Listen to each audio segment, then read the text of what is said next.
Happy Friday. Yeah. We're here again. LinkedIn Lives, Friday. We're a little bit late, actually, 2 minutes past. Sorry. That's because we were talking about being really rich, Kris. No. Okay, so we were talking about what it would be like to be rich. Can we just clarify? Yeah. Oh, wait, I forgot to lock the Bugatti. Hold on. Ding, ding. Yeah. But no. We were talking about what it would be like to have infinite amounts of money, hey? But that's not what we're talking about today. Morning, everybody. Today we are discussing performing under pressure, something our guests I think are probably very familiar with. So joining us today is Dan Lee, founder of Hawker Dan, and literally opened last week 1,000 trades on the park as well. So definitely under pressure. So thank you for jumping on this with us. And he's also the winner of MasterChef for Professionals 2021. So I'm sure that title will follow you around forever, Dan. But you are lots more layers to than that. And also joined by Samira Effa, head chef at 88 restaurants at Grantley Hall, and a Great British Menu contestant, so she can also understand the pressures of cooking on TV. So to start with, as I've just mentioned, you both competed at the top level on TV. So how have you learned, or how did you learn to handle that pressure? Because that's a very different type of pressure that I'm sure that you have experienced before. Yeah, I think for me, it's just time, really. From cooking in a kitchen at a young age to where I am now, you learn different sorts of pressures, whether it be service, doing a service with one less chef, those kind of things. I think in my time, I've learned to work under that sort of pressure, but I think TV wise, it's a completely different sort of pressure, and I don't think you really understand it until you're in it. So you learn, I think, when you're in it, I think that's when you learn it, especially for TV. Yeah. And Dan, what about you? Yeah, no, I'd completely agree. I said, like, in the industry, being a chef, you're used to dealing with pressure. It's a high pressure environment. Like, it's very tense. There's a lot going on. You have to be organized. Like, there is that constant pressure to deliver as a chef. But I'd echo what Samira said. TV is completely different. So you can be organized, you can be ready, but you go into it like it's a studio kitchen. MasterChef was, it's like built for a TV show. So things can go wrong. It's like not your normal kitchen comforts. You've got to adapt. And yeah, it's kind of going into the unknown. I'd say like the cameras and stuff didn't really bother me at all. Like, you kind of forget they're there when you're in the competition. The thing that I felt pressure for was on MasterChef was obviously you've got some of the best chefs. Like, obviously you had Marcus, Monica, then you do chef's table. You're cooking for the best of the best. That's where I really felt the pressure. And I'll be honest, I hadn't watched MasterChef before I actually entered it. I knew of it. I knew little bits of clips, but it kind of actually helped me going into the unknown on it because I didn't know what was coming up. I probably should have, in hindsight, had a bit of research, but I kind of benefited from not knowing, and I kind of enjoyed that because it kind of related to normal kitchens. Like, you never know what's going to pop up and you've got to adapt quite quickly. Yeah. Oh, we've lost Kris. Sorry. Yeah, I'll mute for just a second while that goes off. Okay, and that's time up, guys. Thanks very much.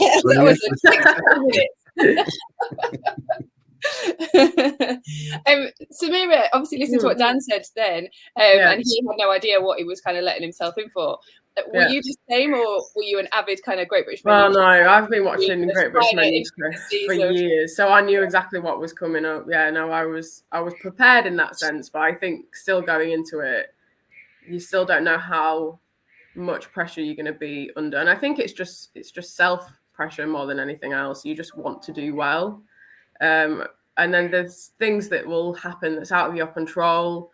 And you have to be prepared for that. You have to be prepared to get critiqued, and not let it get into your head, so you end up making mistakes. But yeah, no, I've watched Great British Menu for years, so I knew what I was getting myself into for that side.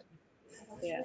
And I suppose on the flip side as well, you're used to, you can make a mistake in the kitchen or feel quite the pressure in a kitchen, and there's only a few people in there watching that happen. But the opposite effect of this is that there's millions of people watching what you're doing? Is that something that you're aware of at all, or is that more something that comes to mind when you actually sit and watch it on the telly yourself? I think for me, I mean, you don't think about it when you're doing it, when you're filming it. I think you only realize how big it is when you see yourself on TV, and you look, and it's just, to be honest, it's super cringy having to watch yourself on TV. And you'll look back and you'll be like, why have I done that? Why did I do that? Why haven't I done it this way? But I mean, I've done the competition 3 times, and each time I've loved it. So yeah. Well, you must have to go back. Yeah, exactly. I've never. So how do you feel ahead of pressurized situations, not just TV, just in general? How do you feel ahead of them? Do you get nervous? Do you have to have a little word with yourself? Like, how do you deal with it? And then also during and after, like, how does that process work for you guys? I enjoy the pressure of building up to it. As long as I'm organized, I like to be very organized. So like in MasterChef, I always tripped up on an invention test. I like to be very prepared for what I'm doing. And I kind of like the pressure, the build up to it. So I know that's in place. And when it's going, you kind of get the adrenaline kicking. If it's a busy service or a big function you're doing, it all kind of kicks in and you kind of ride off that. Then afterwards, you kind of decompress and like, if it's all gone well, you're like, brilliant. That's exactly what I wanted from it. Now, obviously things can go wrong and they do go wrong. And I feel for me, like try not to let the pressure, the anxiety build up too much where you kind of beat yourself up about it. Because at the end of the day, like you want to do the best you can, but you're going to make mistakes. You're only human, and you kind of got to revise what's gone wrong. If it does go wrong, reset and just look at how you can't do it again. Like a big thing that I've learned, especially from doing MasterChef, messing up on that a few times, is that instead of holding on to these things and like beating yourself up about it, it's like, okay, start again, reset, which is actually quite difficult to kind of teach yourself to do when you put yourself under so much pressure at times. That's such so we've been talking a lot about resilience and being able to accept mistakes, get over it, sort of reset yourself and be able to focus on moving forward. So you said it's been difficult. What sort of things have you learned to be able to start to shift that mindset change? Well, I'm still in the process of shifting and change, but like I'd make a mistake and like I'd beat myself up for ages about it, like go over it again and again in my head. Sometimes you just got to redo it, even if it's like I served a bit of raw chicken on MasterChef, which obviously is never going to go down well. And as a result of that, I had to cook again the next day. So obviously filming it looks all very different, split up into days, but that was 2 days on a bounce. You 16 hours, you've messed up. I've got to go back to a little hotel room and basically process it, ready to cook again the next day. And it was very much was like, well, it's done now. It's kind of saying it's done. You can't obviously change the past, very cliche, but you can't. So, okay, how can I improve on it? Where did I go wrong? Find out exactly what it was and then learn from that mistake not to do it again. And it's a mistake. You're going to make them. And if I didn't make the mistakes I have done throughout my career, I wouldn't be where I'm at now. It's all a learning process. And you've really got to accept that a mistake is simply a learning process, not a failure. Samira, what about yourself as well? Like, was it a similar sort of experience where you would do the show over the course of the day and then end up just being isolated during the evening and having to replay that sort of experience? Yeah, it's filmed basically over a week, and then you do each dish a day. Sometimes it would be 2 dishes. So yes, like super long days. You'd have to get your scores or your critique, then you'd have to do an interview straight away. And especially if you had like a bad score, they want to get your emotion on TV straight away. So sometimes you'll just get whisked away straight away. They'd film you and you'd just feel like so deflated, but then you'd have to go back into doing another part of the cooking straight afterwards. So you have to be strong in that sense. But I think for me, I've done Great British Menu 3 times. The second time, I went out after my fish course, which was devastating. And it was, you've done all that preparation, you don't get to show your whole menu. It was, one of the hardest things I've ever had to go through. But you have to be strong enough to realize that you're up against these amazing chefs, and if on the day their food is better than yours, and that's what the competition is. But it didn't mean that I wasn't going to go back and try again, and then I did it again. So it was good, actually. Yeah, it was good. Leads nicely onto my question of how important it is to have perspective on pressurized situations and not, I read a quote that was, don't downplay the significance of the event, it's about reframing it to the proper level. Is that something you can kind of relate to? Oh, definitely. Yeah, definitely. I mean, you have to understand that not everything is going to go your way. You're going to do things that you would never do in your own restaurant. So I think when I did Great British Menu, you know, with the pressure of the kitchen, I overcooked my fish, you know, and I wouldn't normally do that. So, you know, when you hear and see those things on TV, when you're watching yourself back and you just feel like, why am I doing that? You have to have some kind of, you need to be strong to be able to take that and be like, okay, that's happened on that day. That doesn't define me as a chef. That's just what it is on, you know, that day. Not everyone's going to be perfect all the time. But I think at the end of the day, you're surrounded by such great people that you need to be able to just enjoy it as well. Like, I wouldn't have done Great British Menu 3 times if I didn't enjoy it. Yeah. No, I agree. Yeah, you shouldn't put that. Well, that's it. You always put pressure on yourself from elsewhere, but instead you've got to have the perspective of what's going on. Like, it can't go perfect every day. Like, I know so many top chefs have quoted, like, you can't ever achieve perfection. That's what people try for, but you will never actually achieve perfection because you can't. Because even if you create your perfect dish and it goes perfectly well, at some point you want to improve it, then you'll look back at what was once your perfect dish and be like, oh, I could do that better. That's it. And it's growing each time. So I think in terms of perspective, like, yeah, you can see I've done it really well. Not beat yourself up when something goes wrong. But even if you do something perfect, I think my goal is never to think, oh, okay, that's the finished product. How can I improve? So it's always about self-improvement for me, whatever stage of my career I've been in, and where you get a lot of pressure from chefs that saying we need perfection. Like, I've done obviously the whole Michelin, fine dining, all that route.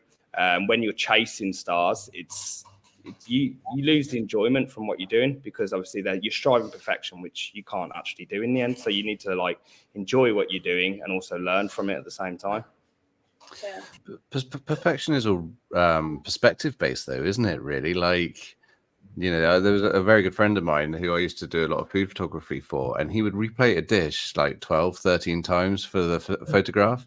And I'd say to him, I might have even told the story before, but I'd say to him, like, why are you doing that? He goes, because it's not perfect. I said, but no one's seen the last 12 incarnations of this dish. Like, you're only seeing the final product. So no one's got a perspective of what perfection looks like in your mind's eye. So is that something that you've experienced, or you both have had to try and work your way around, and just to, I mean, because it must be quite difficult to come to that realization that perfection can't be or won't be achieved, because perfection is different for everyone, right? Yeah, perfection. Yeah, I'd agree with that. Like I said, like, well, everyone's tastes are different as well. Everyone's opinions are different. Some people like the whole fine dining. Some people are going to more rustic looking food now. And as I said, like, I think as a chef, you need to, instead of aiming for perfection, be confident in what you're doing and showcase what you want to show, because every chef has their own personality. And at the end of the day, you want to showcase what you can do and how you do it differently. It doesn't have to be perfect in everyone's eyes, but as long as you're happy with what you're producing, you're learning from what you're doing and you're growing each time. I said, like, I will never create the perfect dish. I've created dishes where I'm like, yeah, that's spot on. I really enjoy that. But then it's not going to be perfect. Some people, like, for instance, my family don't like my food. My mum and dad just do not like my food, and I can't change them. I can't change their opinions on that. You know, my vegetables are always undercooked for them. Like it's just how they grew up and the food they grew up on. So I'm never going to please everyone, and even my family. But as long as I'm happy with what I'm serving and I'm making the majority of customers happy and well, catering to their needs where I can, I think that's kind of what you take on board and just go with that.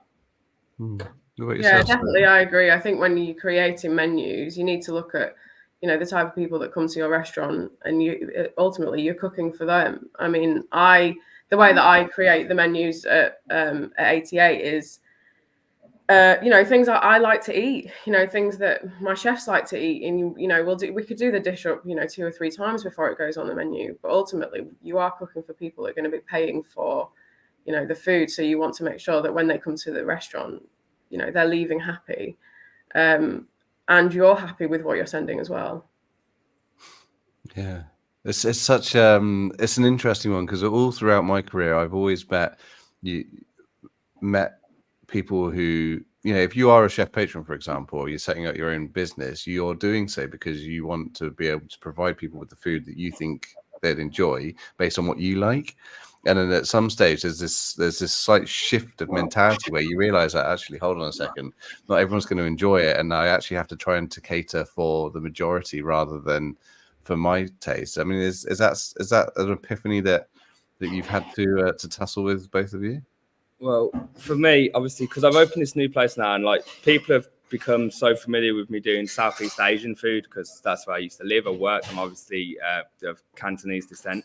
And I've gone and opened a classic British pub food, and it's been interesting how people have received it, because people are still asking me, "Are you going to do your Asian stuff as well?" But obviously, I grew up in Birmingham. The whole menu here is based on like classic pub food, which I found in the centre of Birmingham. I can't get any more. It's either big chains that buy stuff in, everything. So I was like, do you know what? I used to grow up around this food. This is the food I grew up with. I want to go back to basics with British pub food. So I'm like doing these homemade pies, like homemade tarts, not the most British, but like obviously that's in the oven now. I'm doing like sausage rolls, a pint of prawns. Pint of prawns is based on because me and my dad used to, whenever we go to the pub, he'd get a pint of prawns and eat that. So I'm going back to basics, doing it with a little, I'll say twist of mine, but using fresh, proper ingredients. I said everything from scratch. It's a very simple menu. It's like pie and mash, sausage and mash, but we're doing it all from scratch. And it's been difficult to basically sell that to people and explain to them, like, the reason I'm doing it is because you can't really get in the centre of Birmingham anymore. Like, okay, you go to a pub, you go to a Spoons or something like that. Yeah, you can get pie and mash and get sausage and mash, but I'm trying to take it like back to where it was. So I felt a lot of pressure trying to push that message across and getting people to understand this is the food I want to do. I think it will suit the area, which has been well received so far. Touch wood, it still does. And then go from there. But like, that's a lot of pressure to completely basically change the style, what everyone was expecting. And I need to execute it in a way where people appreciate what I'm doing. And as I said, because I've got a pub down the road, which is another chain one. They buy everything in, and I know they do. But some people are just saying, oh, they're like half the price of you. And I was like, there's nothing I can do. But hopefully it'll win around. But it's a lot of pressure at the moment to get it going, because obviously we're only in our second week now. And Samira, you've got how many restaurants or locations have you got at your venue? There's like 5 different restaurants, yeah, and they're all different. So restaurant 88 is an Asian fusion restaurant, so that's the restaurant that I head up. And then there's Fletcher's, which is like a French type brasserie. There's the Orchard, which is like an outside type restaurant. There's also restaurant Sean Rankin, which has got a Michelin star. So yeah, there's so many different outlets, but each one shows a different sort of cuisine. And I think it's just great for the guests that come to Grantley Hall, because it means that if they're staying 2 or 3 nights, each night when they stay with us, they can have a different sort of cuisine. So in that sense, when we come to do the menus, that is what I need to do. I need to make sure that when they come to the restaurant, they are going to expect something that's Asian inspired. So as long as I'm hitting that brief, I'm doing my job. Do you both enjoy working under pressure? Yeah, I do. I think most chefs do, because I think when you're getting into service, that kind of buzz that you get from being in service is pressure. It's pressure to do well. It's pressure to make sure that all your guests are happy. And then at the end of the day, when you're getting good comments from the people that come to eat your food and they're loving it and they leave happy, that's such a great feeling to have. And it's the same once when you do these cooking competitions, to be given such great feedback from, your peers or, the top chefs that have to judge you. It's such a nice feeling. And I think you kind of forget that pressure that you were under in that moment, because you've got something great at the end of it. So you just kind of for me, especially, you kind of forget if anything happens like bad during the service, if something hasn't gone quite the way that you want it to happen. At the end of the day, if every guest in the restaurant is happy, then that's the main thing. Oh yeah, I completely agree.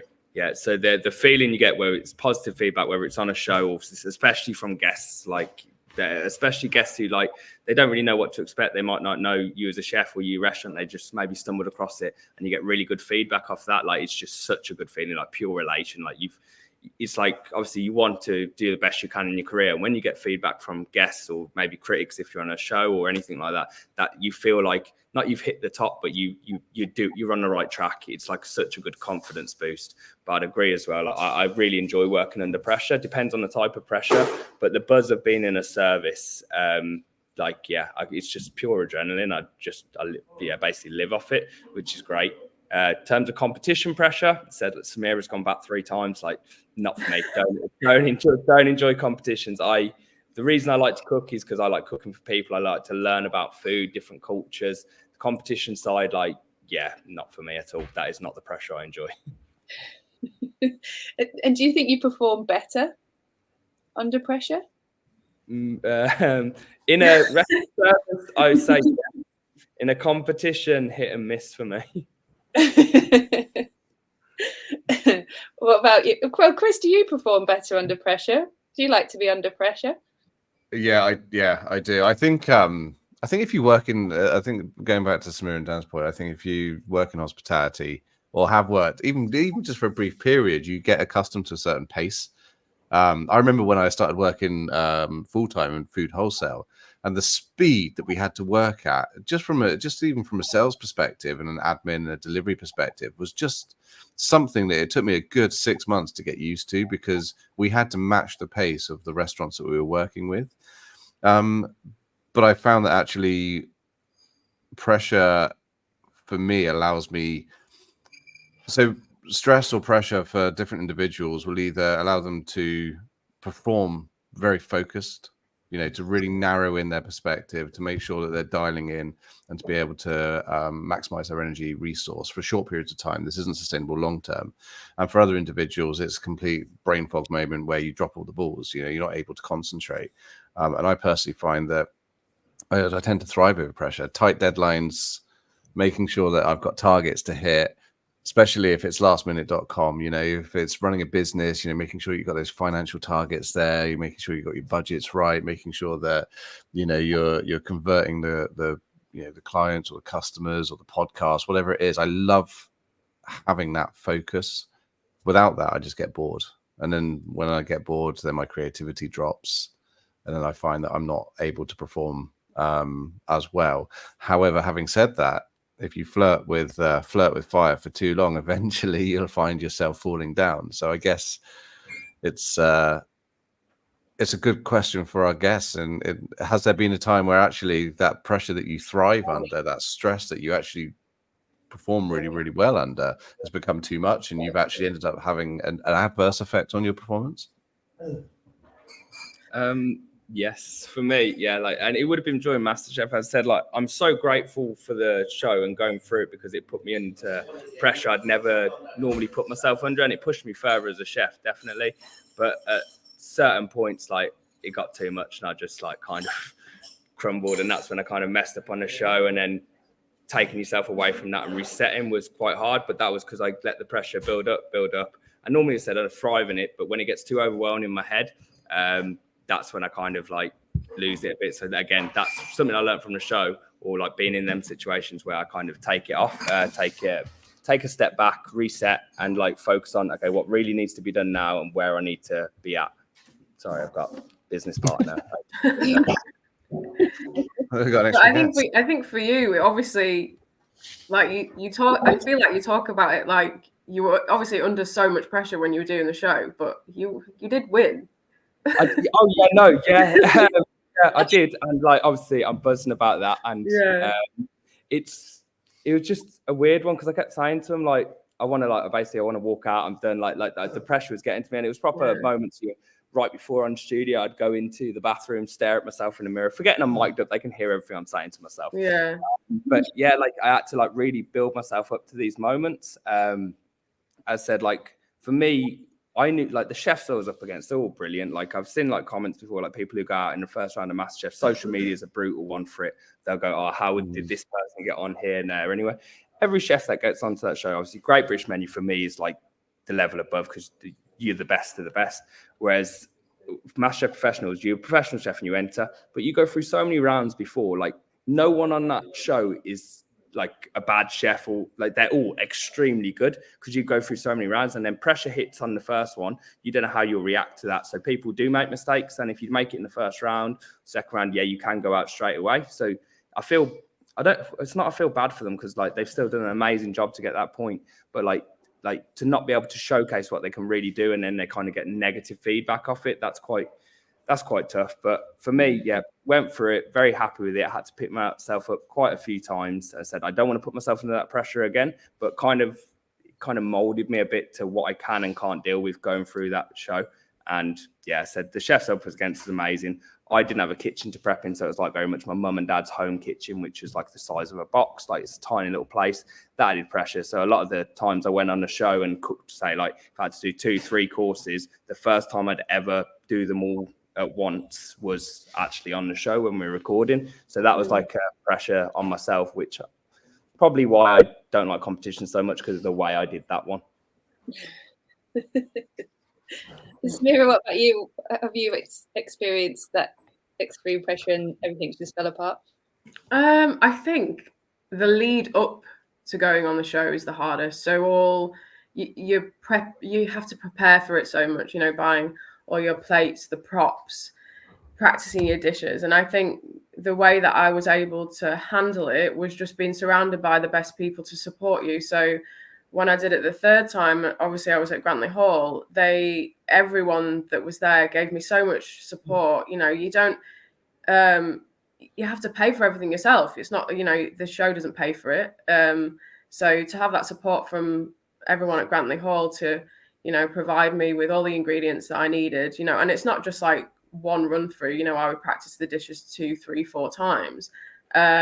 So at that point, you know, I was under a lot of pressure. I put a lot of pressure on myself. I do the dish up so many times, still hate it. And then, you know, sometimes I'd, you know, go in the morning, because I don't start work until 1 o'clock, which is really good, because in the morning I would practice, and then from 1 o'clock I'd do my day job. But then when I go home at night, I'd think about what I did in the day, and I'd just be like, oh, I hate that. And, you know, I'd get upset about it, because I thought, especially this third time after going out after my fish course, the second time I put so much pressure on myself, because I was like, I don't want to go out after my fish course this time. I can't do it again. So, you know, it did get a lot, and it was upsetting, but I had the right people around me. My partner is also a chef, so, you know, he helped me. And then the amount of, you know, food outlets that we have at Grantley, I was surrounded by so many different chefs who would critique my dishes. And then, you know, from the owners, you know, buying my plates, buying my props, you know, just giving you that little pep talk that you need if you're starting to feel a bit pressure. I think in the end I was okay, but I think the lead up to it is the worst. And then when you're in it, the first day of filming is always really nerve-wracking. And then when you've met all of your competitors, and you've all sat down together and had a cup of tea, and you realize that you're surrounded by such great people, and all the producers and the film crew are great, you sort of relax after that. So I think it's a good thing for anybody to do. Like, I would recommend a chef to do it, because I think I've grown each time I've done it as a chef. So I would definitely recommend, you know, if you got asked to do Great British Menu, I would definitely say definitely do it. Would you do it, Dan? Great British Menu? Nah, I'm out of competitions. Yeah, I said I'm cooking to enjoy it at the moment. But like, if someone said, like, I'd recommend people who said, like, I agree. Like, I know chefs that are looking to get on Great British Menu, they're waiting to be asked, like some very good chefs. Like, and I'd always say for them to go it. People applying for MasterChef, a few of my chefs want to apply. I'd definitely recommend it. Obviously, I said I'd never do it again, because I've gone through it and I've done it. And you know, it's a great experience. It's just not for me again, but I'd recommend loads of people to do it. And like the same what Samira said, like all the people behind the scenes at MasterChef, they're so supportive. Like they look after you, they talk you through it. They really do look after you. High pressure show, but they like, yeah, a lot of the runners, a lot of the back staff on that show were the reason I kept going and picking myself up at times, because you do feel isolated. Yeah. But never.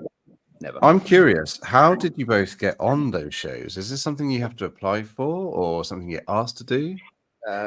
Yeah, MasterChef you have to apply for. Mine was at the end of a drunk weekend in London, and a good friend of mine, she kept talking about a chef that was currently on that series, and yeah, I ended up applying on a hangover because of that. For me, Great British Menu, I got asked to do it.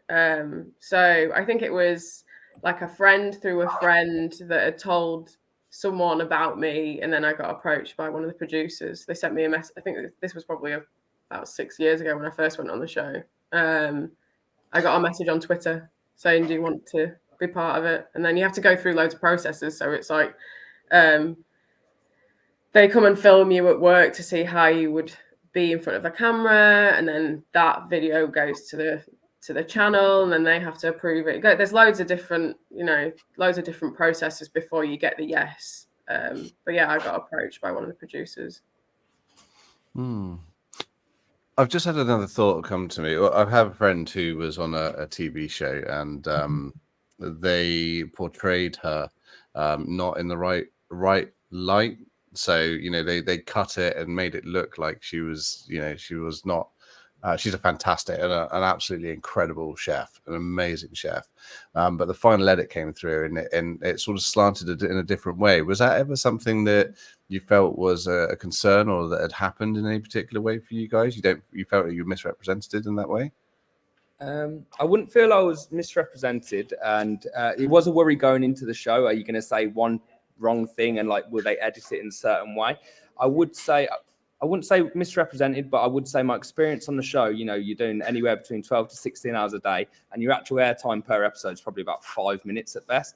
When you watch it back, it's a very different memory from where it was for me, a very different memory to what I actually did on the show when I watched it back, just because obviously it's only little clips. But apart from that, I wouldn't say misrepresented.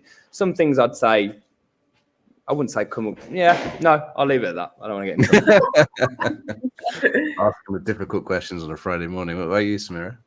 No, I think every time I've watched myself back, I'm just like, yeah, that's me. I don't think they've ever cut anything to make me look like I'm not. I think they do really. I think they just want you to do well more than anything else. Obviously, it is a TV show, so if they see something that's like, oh, okay, if we do this, it's going to make it a little bit more dramatic, then they will do that. But I think going into a show like that, you need to understand that it is a TV show. It needs to be interesting. So if they do that, it's not to make you look bad. I think it's just because it's TV.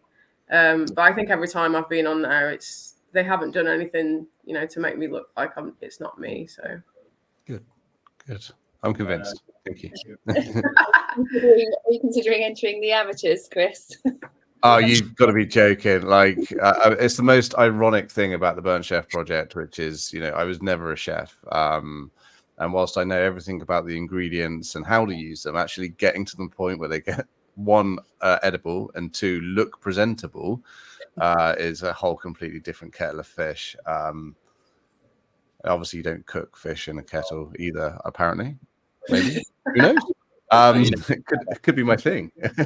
But no, not about you. What about yourself, Cara? Would you end up going on a TV show cooking? And no, definitely not.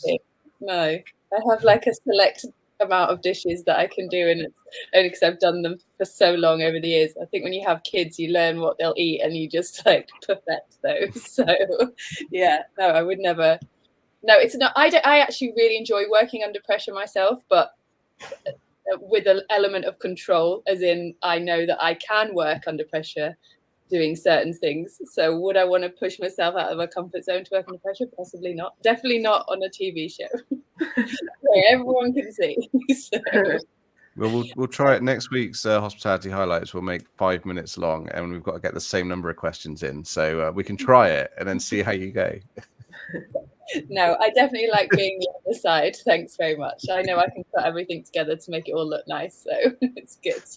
Wonderful, thank you. Well, that's it. We've come to the end. Thank you both so much. It's been really interesting. Next week, we don't have you, Kris. You're at Glastonbury, correct? I'll be there too. Oh, there we go. With working or leisure? Just disappearing down a hole somewhere. The rabbit hole. I'll see you in the rabbit hole. I'm just hiding away, but yeah. Hiding away. Any standout acts for you, Dan? Is there anyone that you're going to go beelining towards, headliners or not? Shania Twain. Shania Twain. Shania Twain. That's it. Like I'm just looking forward to a bit of a break, to be honest, more than anything. That's my holiday. Whether I'll relax or not, I don't know. As I say, it's not overly relaxing, but I'm sure you'll enjoy it. Thank you. Yeah, so I will not be here. So you're taking the helm again next week. Thank you. I am. So next week we've got Victoria Shepherd, CEO of Alex Stilling at Hotel Cafe Royal, and Kris Gam, Chief Executive of Springboard. So they are our guests next week, and we'll try to be as entertaining as we can without you, Kris. So I'm just going to dial in. It'll be fine. It'll be after Freddie and the Freeloaders on Thursday night at the West Holtz Bar. So Dan, if you fancy it, great band. I'm sure that, I'm sure it'll be fine. I can dial in 9:30. In the morning, we'll do it together from Glastonbury. Oh, God. Mimosa in hand. Anyway. Yeah. But yeah, that's what we've got on next week. And thank you again, Samira and Dan. It was lovely to chat to you. No worries. Thanks so much. Cheers, guys. Thanks very much. Thank you. Bye.